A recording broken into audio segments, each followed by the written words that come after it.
few years ago, after many years of raising children and getting them through college, my wife and I have two sons and a daughter, and we had gotten all of them through college, and all of them had gotten out and gone to work and decided to have places of their own. So my wife and I became empty nesters here by ourselves. And that was kind of strange after all those years. But it didn't last long. About 5 years ago, our little niece came to live with us full time, and she's still with us. And she's a sweet, pretty little girl, smart little girl. And she's been with us for 5 years, and she's 7 now. And since she's been about 4 years old, she's always wanted a pet. I'd like to have a pet. I'd like to have a puppy. And we got her some goldfish, easier to take care of. I think she had 2 goldfish, and they both died. We were on the Gulf Coast down at Orange Beach, Alabama, a couple of years back, and she brought back a crab, a hermit crab, and he lived for about a year, but he left. But she still wanted that puppy, and she just wished and wished for a puppy. Now my little niece was number 1, and she wished for that puppy, and about 2 months ago, pretty little lab-grown Labrador Retriever female dog came up to the back of the house. And of course my niece saw the dog in the yard and went out and played with it, and took it some water and took it some food.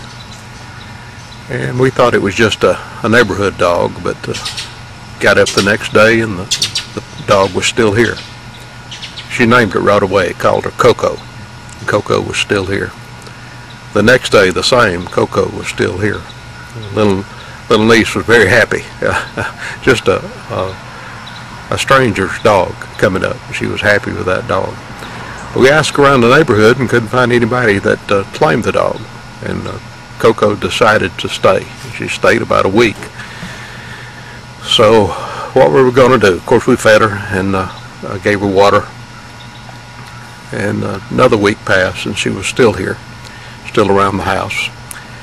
And the city we live in here has a leash law where you're supposed to have a dog inside a fenced-in yard, or at least on a leash when you don't have a fenced-in yard, or either that or keep it inside. So I went out and bought about $1,000 worth of fencing and fenced in the backyard for Coco. Now, Coco was number 2. And then about 3 weeks ago, Coco decided that our little niece's wish wasn't fully fulfilled, so she decided to leave us number 3, number 4, number 5, number 6, number 7, number 8, number 9, number 10, number 11, and number 12. And I wanted to show them to you. And here's Coco, and she's number 2.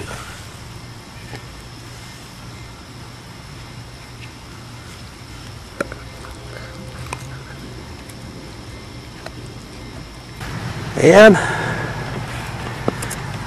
here's number 3.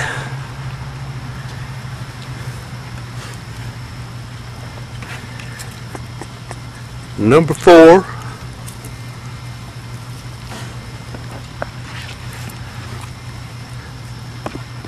Number 5.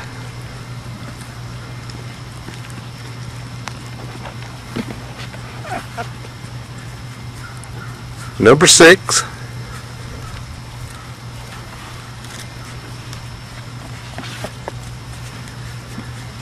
Number 7.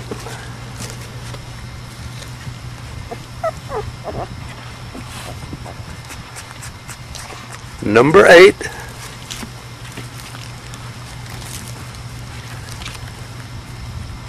Number 9.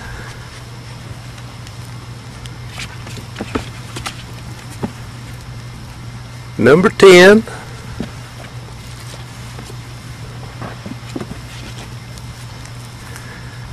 Number 11.